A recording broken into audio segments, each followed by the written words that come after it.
박완서의 엄마의 말뚝 2 결말 부분이 되겠습니다. 이 결말 부분에서는 어머니가 결국은 자기 자신을 화장해서 그 다음에 강화도 앞바다에 뿌려달라고 유언을 남기는 장면이 되겠습니다. 이 작품은 나라고 하는 1인칭 서술자가 나오네요. 그죠? 나가 바라보는 어머니의 삶을 다룬 3편의 연작 소설 중 2번째입니다. 그래서 엄마의 말뚝 2 이렇게 되는 거예요.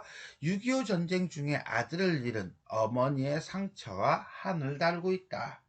1편 엄마의 말뚝 1은 해방 후 남편 없이 서울에 자리를 잡아 생활하는 어머니의 모습을, 3편은 수술 후 어머니가 돌아가시기까지의 경위를 보여준다면, 이 2편은 전쟁이 사람에게 남긴 깊은 상처와 분단의 비극을 보여주며 이에 대한 극복 의지를 잘 드러내고 있다라는 평가를 받습니다.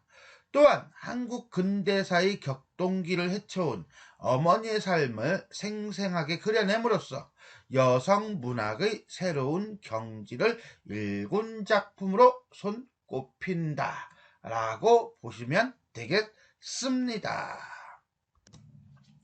마치가 깨어날 때 불인 난동으로 어머니는 어쩌다 많은 힘을 소모하였는지 그 후 오랫동안 탈진 상태가 계속되었다. 자, 마취가 깨어나는 거니까 결국은 여기서부터는 다시 뭐예요? 현재로 넘어오는 거죠.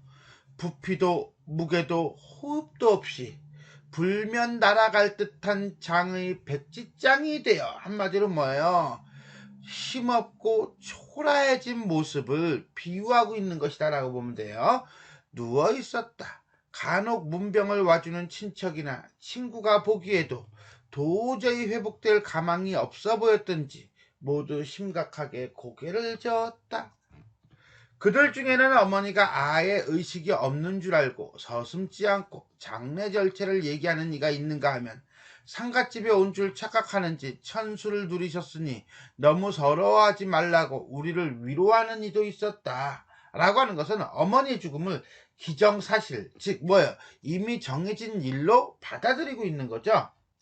우리 역시 그런 그들을 말리거나 언짢게 생각하지 않았다 라고 하는 것은 왜요?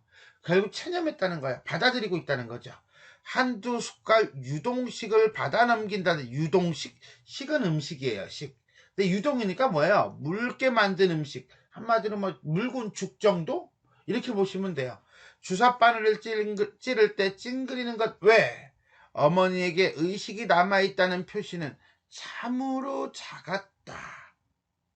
지금 어머니의 상황이 어떤 상황이에요? 그렇죠. 가망이 없는 상황이죠. 어느 날 문병을 와준 내 친구도 이런 어머니를 일별하더니 한번 흘낏 보더니 수인은 장만했니? 한마디로 뭐예요? 임종 이후의 상황에 대한 준비가 돼 있냐는 거예요. 아니 뭐 그런 끔찍한 걸 미리 장만하니? 왜 이걸 끔찍하다라고 하고 있어요? 무엇을? 그렇죠. 수의가 뭐죠? 그렇죠.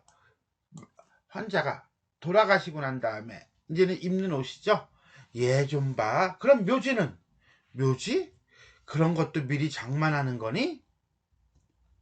얘 좀 봐. 그것도 안 해놨구나. 하여튼 넌 알아줘라 해. 라고 하는 것은 결국 뭐야? 돌아가실 것이라고 예상해서 장례 치를 준비를 해야 한다는 거죠. 그런 것을 안 한 나를 비난하고 있는 거고요. 뭘? 넌 나이롱 딸인 거 알아? 나이롱이라고 하는 거는, 이거는 이제는 가짜 뭐 이런 뜻이에요. 나이롱 딸? 그래, 나이롱 딸. 이런 엉터리. 한마디로 말해서 딸 역할을 제대로 하지 않고 있다. 아들도 없는데 딸까지 이런 순엉터리니? 아들이 없어요? 그렇지, 오빠가 죽었잖아요.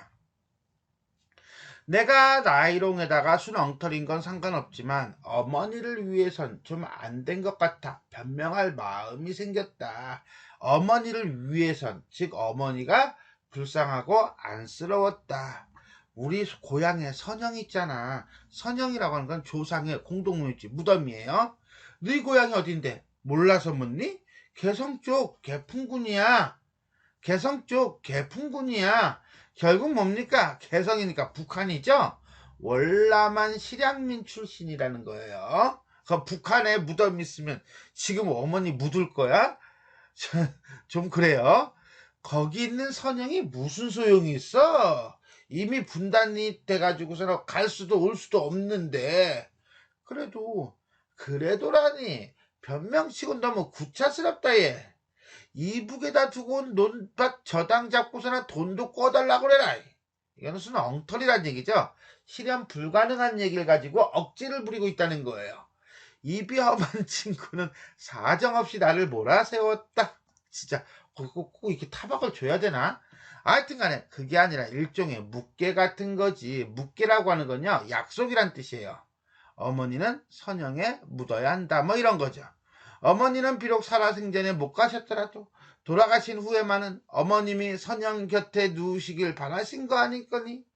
한마디로 나의 추측이야. 그렇다고 진짜 약속한 것도 아니야. 진짜 구차스럽다, 변명이. 말씀은 안 하셔도 속으로 간절히 바라시는 걸 빤히 알면서 어떻게 딴 데다가 묘지를 사놓니? 그야 막상 돌아가시면 문제가 달라지겠지. 그때 가서 묘지를 사도 늦을 거 없잖아. 묘지란 어차피 죽은 뒤에 사는 집이니까. 한마디로 어머니의 바람을 고려할 때 미리 묘지를 장만할 필요가 없었다는 것이죠. 그러나 친구의 입장에서는 안 그렇겠죠. 친구의 입장에서는 나를 나이롱 딸이라고 하면서 준비성이 없는 것에 대해서 질책을 했으니까요. 이때 어머니가 눈을 떴다.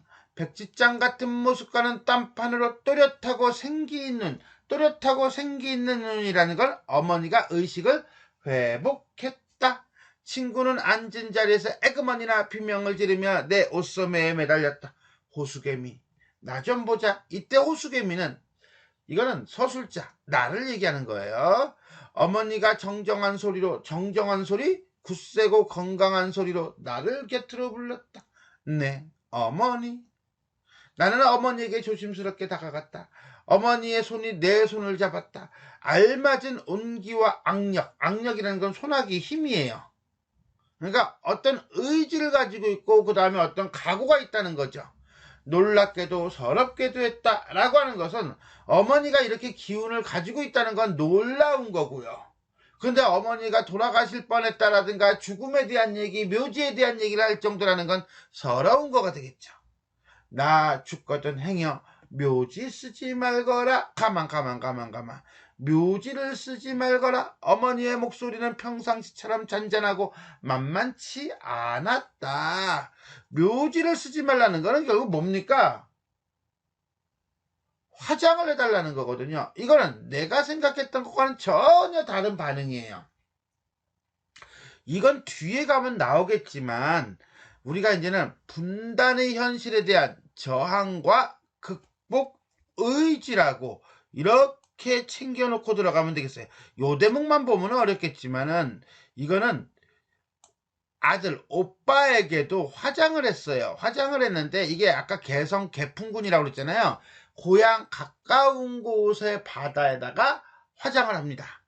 나도 자기 아들, 나에게는 오빠겠죠? 오빠처럼 화장을 해달라는 거예요.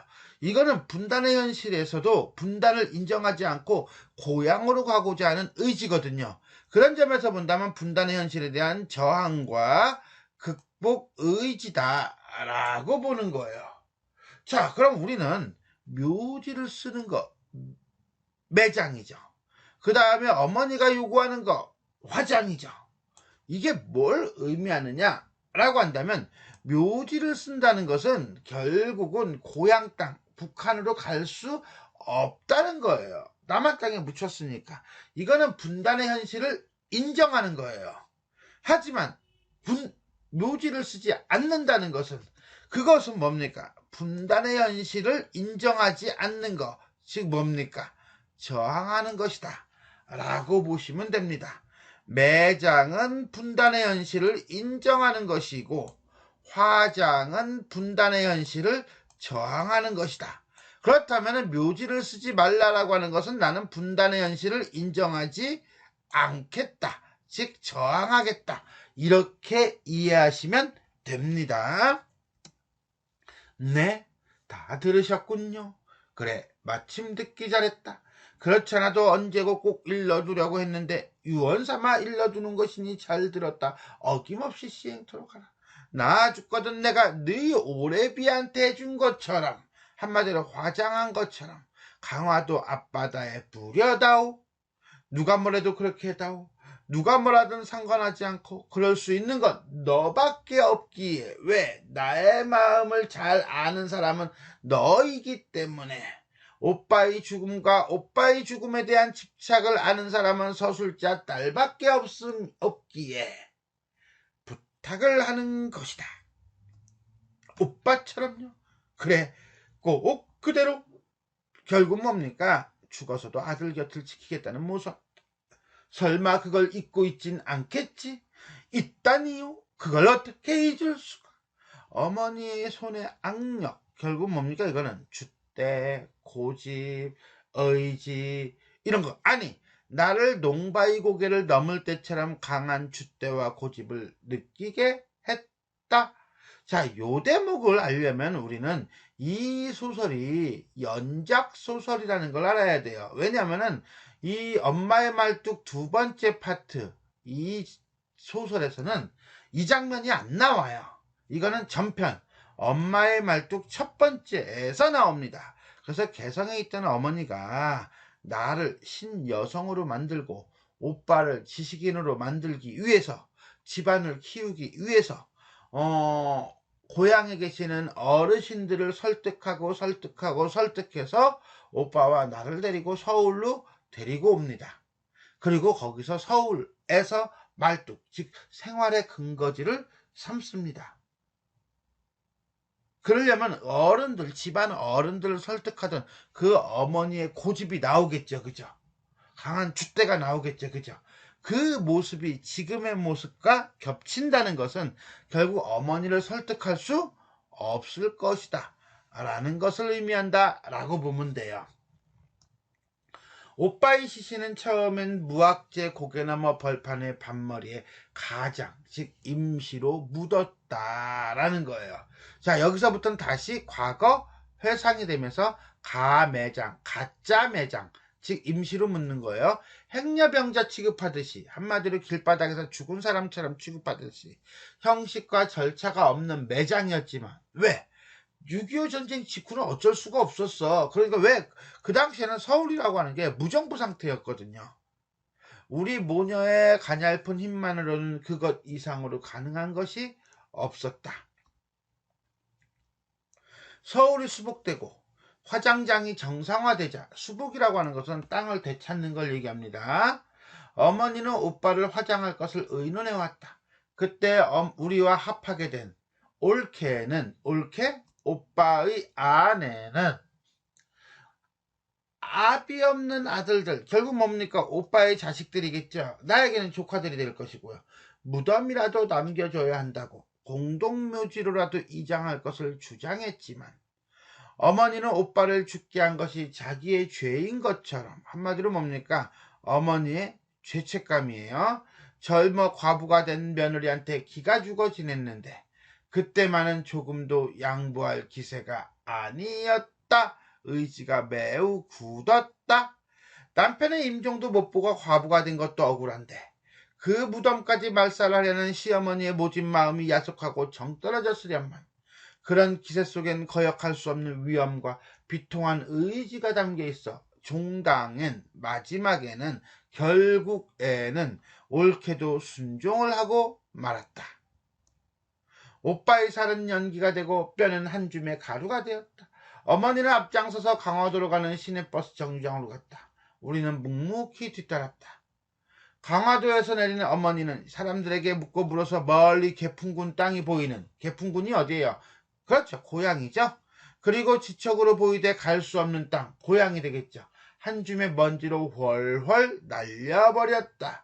결국 분단으로 인해서 갈 수 없게 된 고향의 아들을 보내고 싶은 마음이고, 지금 어머니가 아들처럼 해달라, 오빠처럼 해달라는 것은 결국 이와 같은 방식으로 자신도 뿌려줄 것을 유언하고 있다라고 보면 될 거예요.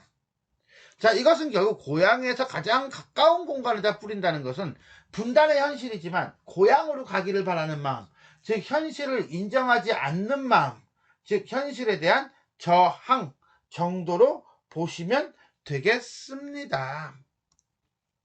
개풍군 땅은 우리 가족의 선영이 있는 땅이지만, 즉 조상의 무덤이 있는 땅이지만, 선영에 못 묻히는 한, 한마디로 고향에 갈 수 없는 한, 한마디로 분단의 한을 그런 방법으로 풀고 있다고 생각되지 않았다. 어머니의 모습엔 운명에 순종하는 한을 지그시 품고 사귀는 약하고 다소곳한 여자의 티는 조금도 없었다. 방금 출전하려는 뭐처럼 용사처럼 씩씩하고 도전적이었다. 한마디로 뭐에 전쟁이 나가는 거예요. 그랬더니 분단의 현실, 그 현실과 나는 맞붙어 싸우겠다, 뭐 이런 거라고 보시면 돼요. 어머니는 한 줌의 먼지와 바람으로써 너무도 엄청난 것과 싸움을 시도하고 있었다. 너무도 엄청난 것, 그게 바로 뭡니까? 분단의 현실. 그 현실에 대해서 뿌리는 걸로, 유해를 뿌리는 거, 화장으로 저항하고 있었다. 어머니에게 그 한 줌의 먼지와 바람은 결코 미약한 것이 아니었다. 그야말로 어머니를 짓밟고 모든 것을 빼앗아간, 어머니가 도저히 이해할 수 없는 분단이라는 괴물을, 요거죠, 거역할 수 있는 유일한 수단, 그게 바로 뭐야? 오빠의 유해를 화장하여 뿌리는 행위였다. 자, 여기까지가 과거 회상 부분이면서 오빠의 뼈가루를 고향 땅을 향해 뿌린 어머니의 모습과 그 어머니의 모습이 갖는 의미에 대해서 살펴보았습니다. 어머니는 나더러 그때 그 자리에서 또 그 짓 뭡니까? 유해를 바닷가에 뿌리는 거죠. 개풍군 땅이 보이는 바닷가에서 뼈가루를 날리는 일이죠. 그 짓을 하란다. 이젠 자기가 몸소 그 먼지와 바람이 될 테니 그 짓을 하란다. 그 30년이라는 세월이 흘렀건만 그 괴물 뭐야? 분단의 현실을, 그 괴물이 가지고 있는 힘을 없애는 길은 정녕 그 집밖에 없단 말인가?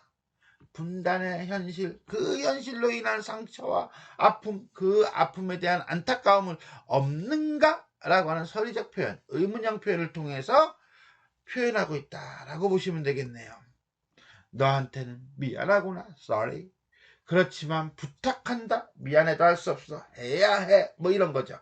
어머니도 그 집밖에 물려줄 수 없는 게 진정으로 미안한 것처럼 표정이 애달프고 이지러졌다, 얼굴이 일그러졌다. 아, 나는 그 짓을 또 한 번 할 수밖에 없을 것 같다. 결국 뭐야? 어머니의 뜻을 따를 수밖에 없을 것 같다.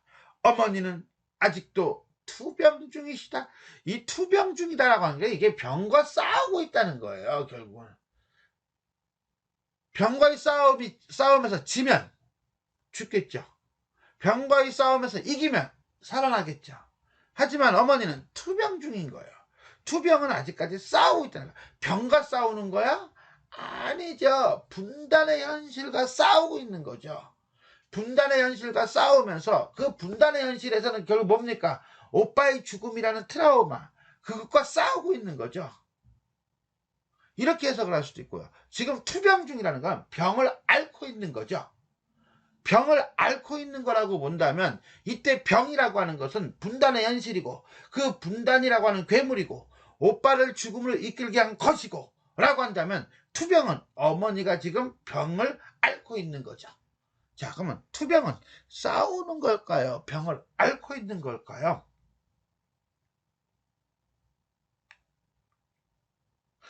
보통은 이렇게 많이 해석을 합니다. 오빠의 죽음으로 인해 여전히 고통을 받고 있는, 병을 앓고 있는 어머니, 분단으로 인한 상처가 치유되지 못한 어머니의 한, 아픔, 고통, 즉 어머니는 병을 앓고 있다.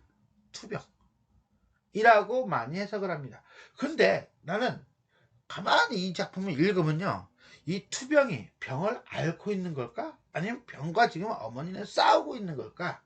라고 한다면 주제의식을 가장 극명하게 보여주는 건 병과 싸우고 있는 중이시다 라고 보는 게 맞을 것 같아요. 그래서 분단의 현실과 싸우고 있는 중이다 라고 의미를 부여하는 것도 나쁘진 않을 거예요. 그래서 여운을 주는 결말처리, 이게 마지막 구절이에요. 를 통하여 독자의 감동을 극대화하고 있다. 여기까지 유언을 지켜줄 것을 당부하는 어머니라고 보시면 되겠습니다.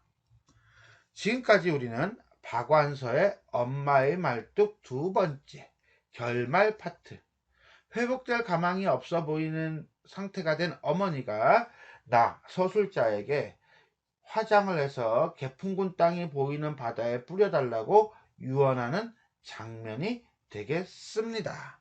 지금까지 내용이 도움이 되셨다면 좋아요와 구독 버튼 눌러주시고요.